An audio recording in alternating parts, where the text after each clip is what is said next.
जम्मू कश्मीर विधानसभा चुनाव में गठबंधन की जीत हुई है, जिसके बाद से अब घाटी में सरकार गठन की तैयारियां तेज हो चली हैं। वहीं गठबंधन को उसका नया मुख्यमंत्री भी मिल गया है। फारूक अब्दुल्ला के बेटे उमर अब्दुल्ला जम्मू कश्मीर के अगले मुख्यमंत्री होंगे।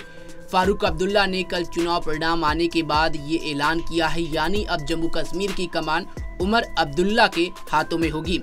जम्मू कश्मीर विधानसभा चुनाव में नेशनल कॉन्फ्रेंस और कांग्रेस गठबंधन की जीत के बाद नेशनल कॉन्फ्रेंस नेता और भावी सीएम उमर अब्दुल्ला का कहना है कि प्रधानमंत्री मोदी एक माननीय शख्स हैं और उन्हें उम्मीद है कि जम्मू कश्मीर को लेकर उन्होंने जो वादे किए हैं उन्हें वे पूरा करेंगे। जम्मू कश्मीर को बीजेपी के नेतृत्व वाली केंद्र सरकार के साथ विरोधी संबंधों से कोई लाभ नहीं होगा। उमर अब्दुल्ला राज्य के दूसरी बार मुख्यमंत्री बनने वाले हैं।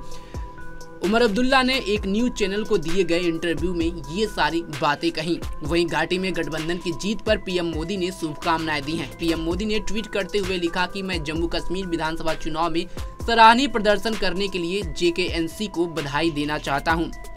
पीएम मोदी के ट्वीट का रिप्लाई करते हुए उमर अब्दुल्ला ने कहा कि आपके बधाई संदेश के लिए बहुत बहुत धन्यवाद नरेंद्र मोदी साहब। हम संघवाद की सच्ची भावना में एक रचनात्मक संबंध की आशा करते हैं ताकि जम्मू कश्मीर के लोगों को निरंतर विकास और सुशासन से लाभ मिल सके।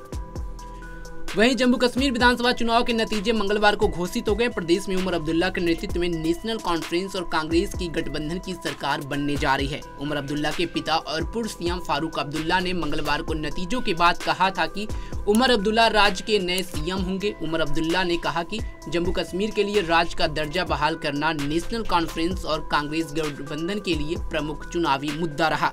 उमर अब्दुल्ला ने कहा कि प्रधानमंत्री एक माननीय व्यक्ति हैं। उन्होंने जम्मू कश्मीर के लोगों से राज्य का दर्जा देने का वादा किया था और मुझे उम्मीद है कि वे इस पर खरे उतरेंगे। हालांकि भारतीय जनता पार्टी और पीएम मोदी द्वारा राज्य का दर्जा बहाल करने की बात कही थी।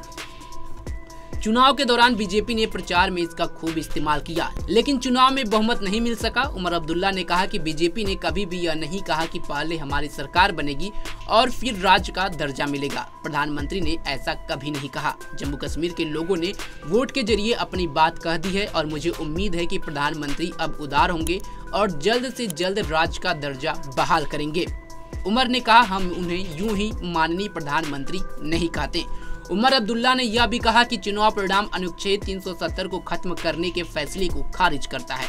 उमर अब्दुल्ला ने अदालत के उस फैसले का भी जिक्र किया जिसमें अदालत ने चुनाव आयोग को जम्मू कश्मीर में चुनाव कराने के लिए 30 सितंबर की समय सीमा तय करते हुए यह कहा था कि जल्द से जल्द राज्य का दर्जा बहाल करने के लिए यहाँ पर कदम उठाए जाने चाहिए। आपको बता दें कि इस साल जून में नरेंद्र मोदी ने लगातार तीसरे कार्यकाल के लिए शपथ लेने के कुछ दिनों बाद कहा था कि वह दिन दूर नहीं जब जम्मू और कश्मीर एक राज्य के रूप में अपना भविष्य खुद तय करेगा। अब देखना होगा कि जम्मू कश्मीर में विधानसभा चुनाव होने के बाद से क्या उसे पूर्ण राज्य का दर्जा मिलेगा या नहीं मिलेगा, ये तो आने वाला समय बताएगा। लेकिन गठबंधन सरकार सीधे तौर पर यह कह दी है कि उनका प्रमुख मुद्दा जो है राज्य को, जम्मू कश्मीर को पूर्ण राज्य का दर्जा दिलाना है। इस खबर पर आपकी क्या राय है कमेंट बॉक्स में जरूर बताएं। तमाम खबरों के लिए जुड़े रहे हमारे साथ और देखते रहें punjabkesi.com। धन्यवाद।